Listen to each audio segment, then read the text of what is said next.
Assalamualaikum warahmatullahi wabarakatuh. Di sini saya akan membahas mengenai evaluasi dan optimasi sistem Big Data. Sebelum itu, perkenalkan dulu nama saya Fajar Suryawijaya dengan NIM 31231041. Sebelum mulai, yang pertama-tama yang saya hormati Bapak Abdul Halim Ansor Eskom selaku dosen pengampu mata kuliah Big Data dan juga teman-teman yang menonton video ini sampai selesai.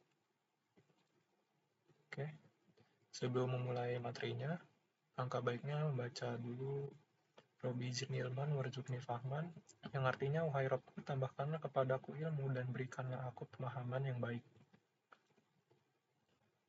Di sini ada sebuah kutipan yaitu, evaluasi sistem Big Data bukan hanya sekedar soal performa, tetapi tentang memahami bagaimana teknologi besar dapat digunakan dengan cara yang cerdas dan beretika. Nah, untuk mengetahuinya lebih lanjut, apa makna dari penggalan kata ini mungkin akan terjawab di akhir video. Jadi kita mulai dulu yang pertama.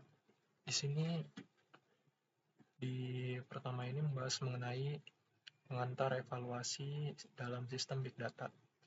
Di sini ada beberapa hal yang dinotis, yaitu tujuan utama dan komponen penting.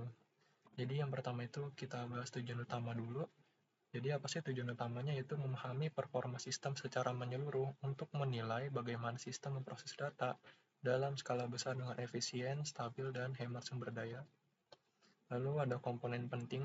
Nah, di sini ada 3 komponen kunci dalam evaluasi sistem, yaitu yang pertama ada biaya atau cost, lalu ada atensi atau latensi, dan throughput atau keluaran.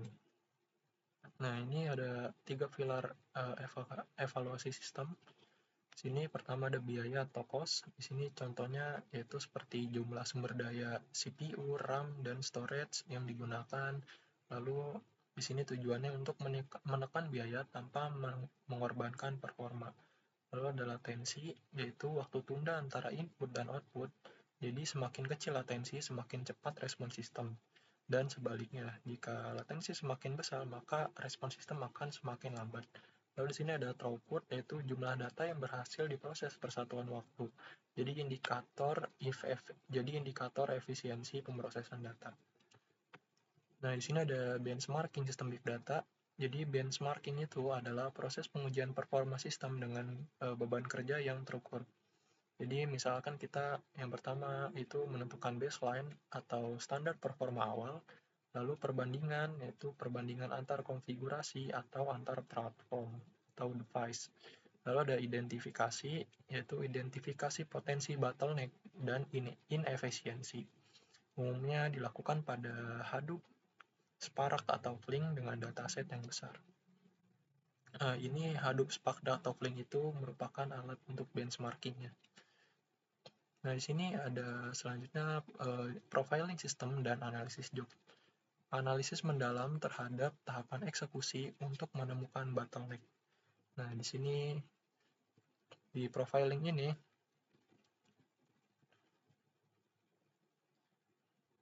kita akan menentukan itu.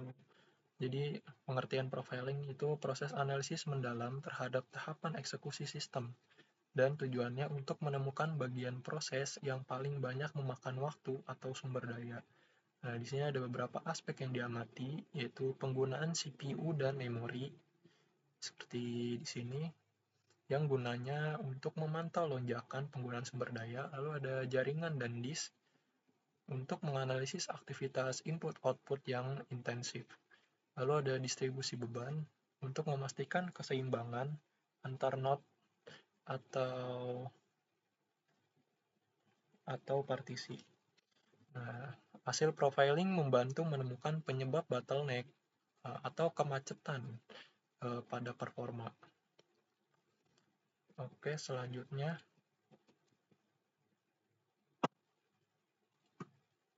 di sini ada strategi optimasi. Jadi setelah benchmarking dan profiling, langkah berikutnya tentunya adalah optimasi. Di sini langkah optimasi itu langkah untuk meningkatkan throughput dan menurunkan latensi, yaitu mengoptimalkan. Di sini ada partisi, yaitu partisi itu menyeimbangkan jumlah partisi data, lalu ada caching, yaitu menyimpan data yang sering akses di memori. Lalu ada format file, kita menggunakan format Parquet atau Avro, lalu ada resource atau sumber daya, atur ulang eksekutor, dan memori cluster. Lalu terakhir ada kompresi untuk mengurangi input-output disk. Jadi tujuan throughput tadi untuk meningkatkan throughput dan menurunkan latensi, dan juga dengan biaya yang seminimal mungkin. Nah, oke, udah nyampai di pembahasan terakhir, yaitu rekomendasi dan pengambilan keputusan. Di sini setiap hasil pengujian harus dianalisis secara kuantitatif. Hasil dari benchmark dan profiling digunakan untuk menyusun rekomendasi berbasis data. Di sini ada beberapa langkah-langkah penyusunan rekomendasi. Yang pertama yaitu kita harus mencatat semua hasil metrik seperti biaya, waktu, dan throughput atau keluaran. Lalu yang kedua ada bandingkan antar konfigurasi atau versi sistem. Lalu yang ketiga ada identifikasi konfigurasi yang paling efisien. Dan yang terakhir yaitu kita harus menyusun laporan dengan justifikasi teknis dan data pendukung supaya valid. Oke.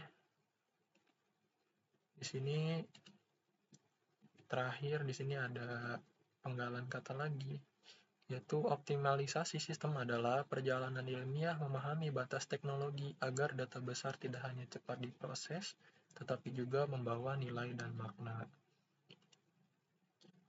Oke, sebelum mengakhiri materi atau menutup materinya, alangkah baiknya membaca doa, yaitu subhanakallahumma wa bihamdika asyhadu an la ilaha illa anta astaghfiruka wa atubu ilaik.